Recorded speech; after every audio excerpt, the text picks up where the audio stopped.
Мен Айтуған Әзизханмын. Мен Серік Аярумын. Мен Нұрлан Мұстафамын. Бірінші нені айттық? Тегімізді.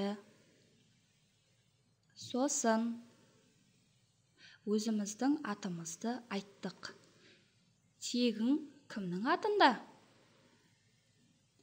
Дұрыс, тегіміз атамыздың атында. Олай болса, бүгін менің ата тегім тақырыбымен танысамыз.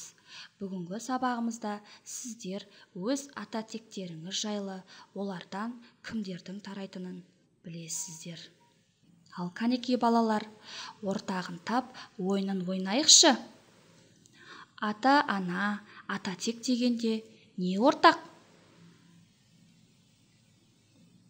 Жарайсыздар, ата сөзі ортақ екен.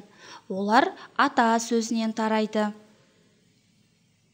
Ата-ана, ата-тек бір-біріне мағынасы жақын сөздер.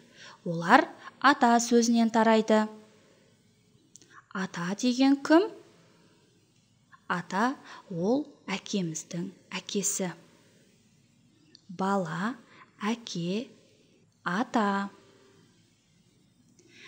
Балалар, қонаққа барғанда үйдің төрінде суреттер ілулі тұрады. Олар кімдердің суреттері деп ойлайсыздар?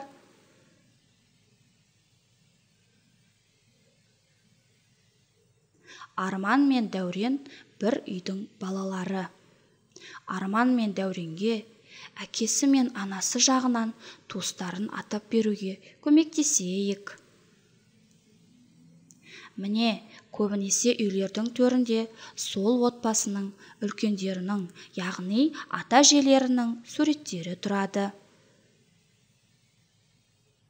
Біз атамызға кім боламыз? Әкеміздің атасына кім боламыз? Ұрпақ боламыз. Кез келген адам өзінің ата тегін білу қажет. Біз өз ата-бабамыздан тараған ұрпақпыз. Енді осы аталарымызға қатысты бір сұраққа жауап беріп көріңіздер. Экранға назар аударайық. Қандай сандар көріп тұрмыз? Олардың қайсысы біздің ата-бабамызға қатысты? Әрине, 7 саны. 7 ата. 7 ата деген не? 7 ата қазақ халқының дәстүрлі салт санасындағы адамның ата жағынан тегі таратылуының нақтылы жүйесі. Бала өзінен бастап әкесі, атасы, бабасы, 7 атасының нақтылы есімдерін кішкентайынан жаттап өседі. Бұлардан тараған ұрпақтар бір атаның балалары саналады.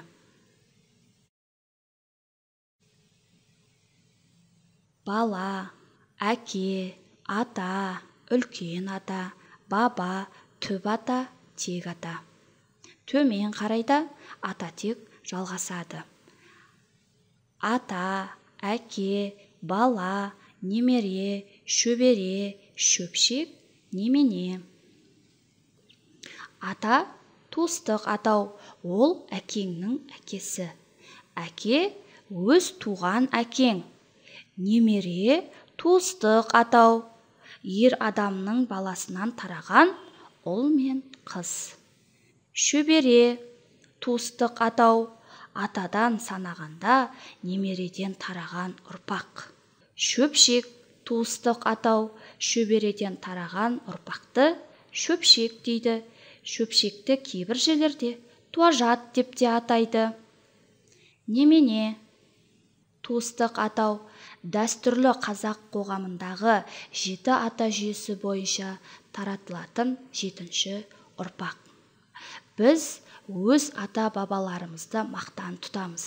Сонымен қатар жақсы істерімізбен, өнер білімдерімізбен ата-әже, ата-аналарымызды қуанталамыз.